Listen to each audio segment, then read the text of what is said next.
Fall is officially here, and that doesn't mean the end of the season. That's the start of the third part of the season. This is part one, planting vegetables. We've got some great plants and seeds to get in the ground.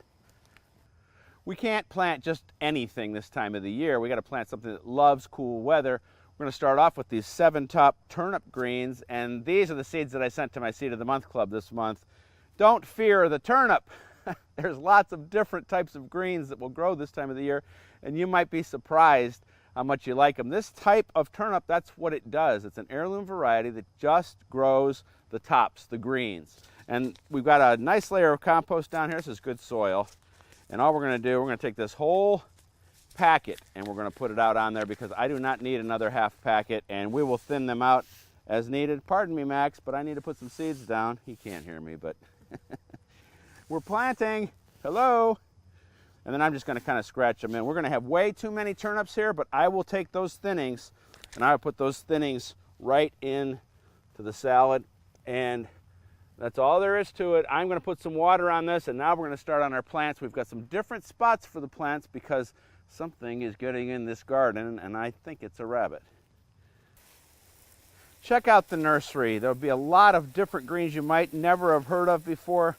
Everything that I try, I enjoy, and by planting at this time of the year, and depending on the winter, some of these plants might go all the way through, but they're certainly going to be able to be harvested all the way through Christmas. And to have that long of a harvest in the vegetable garden is exciting. Next up, we're going to plant some leeks. Again, something that loves cold weather. So leeks are from the onion family, and I'm going to plant them out here unprotected. Same with, the turnip greens, nothing's going to eat turnip greens, and nothing's going to eat these leeks.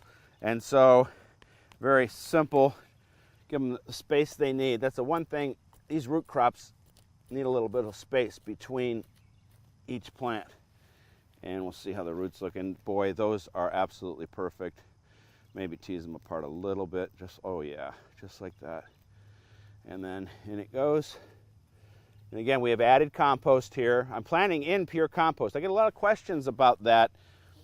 What I'm doing is every time I'm planting, I'm just dumping a bag of compost or getting compost from the compost pile on there, and we'll give these a good at least 8 inches. And this is a great, great, great winter crop. And if you've never had leeks before or used them before, they're great to use in the kitchen. Okay, I'm going to get these planted. And I'm going to use a little grid pattern here. So we got the 2 right here, and then I'll put 1 here, then 2, and then 1. Get some water on these, and I'm going to mulch these with some nice straw. Keep it evenly moist. Onion plants, or anything from the onion family, needs nice moist soil, evenly moist, and that's what the mulch will be for. These are our spring onions, what's left of them over there. Okay, that looks good. I am really looking forward to these leeks. Next up, arugula, and then the challenge is going to be beets with something getting in here. So before we get into the garden, take a look at these. There's 5, 6 plants in there. I'm going to put a few in a container out here. That way, in my case, I could bring them into a greenhouse or maybe the cold frame. We'll get into the garden after I get these into the container. So people ask me, why didn't you remove this big rock out of the middle of your vegetable garden? Because it's a big rock. That's why it's too big to move. But what it does is that it is a heat sink. And so that's why I'm putting the arugula around the rock. Again, arugula's out here in the open without protection. The rabbits or whatever's in here won't eat it. I love arugula, and that rock will make it happier out here during the start of winter. All right, you don't need to see me do this. I'm going to get this done, get it watered in, get them mulched with some nice straw, and then I'll show you how we're keeping our beets protected, because rabbits and other things love beets. And so do I. So this is my little rabbit-proof bed, and it has proven to be impervious to the rabbits when I take care of the fence. And so this is a beet called Early Wonder, one I love. I actually gave the seeds away in the spring to this.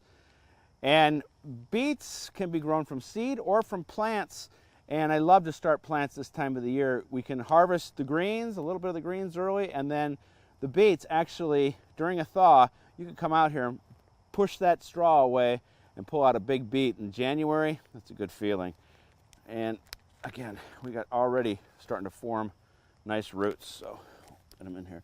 One thing about, like with the leeks, beets need room to make that root, so give them plenty of space. Even one here, I'll just kind of thin it myself. I might still put it in though.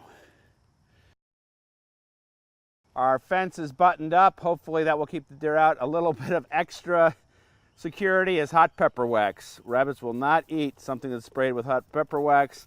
And eventually I'm going to figure out where that rabbit's getting in, and I'm going to fix that part of the fence, but I have been outsmarted so far. Let's finish up. As we finish up, I want to show you one of my favorite plants. Do you know this one? Red Malabar spinach. It's not actually a spinach, but it grows in the heat where regular spinach won't, and it tastes just like spinach, and there's a ton of it. Now check me out online. That's where you can find lots of information about gardening, garden blogs, videos, and become a member of my Seed of the Month Club. Until next week, I'm just going to keep planting, planting, and planting. We'll see you then. Oh, it's so good.